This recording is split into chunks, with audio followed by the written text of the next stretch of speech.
చూడండి లక్ష్మీదేవి పడుతా ఉంది. పడుతా ఉంటే ఈ సంగతి ఎవరు చూసారయ్యా? మామనుడు చూస్తాడు. చూసి ఏమంటున్నాడా?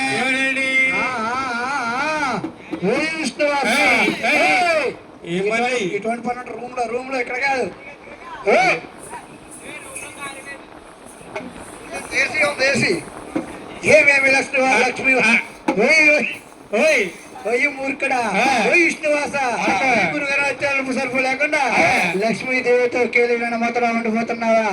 బ్రహ్మలోకం వెళ్ళాను, బ్రహ్మదేవుడి శాపం పెట్టాను, కైలాసపురం వెళ్ళాను, శంకరుడి శాపం పెట్టాను, వాళ్ళిద్దరు గంట శాపం పెట్టాను గాని నీకేమి చేస్తానో చూడవయ్యా.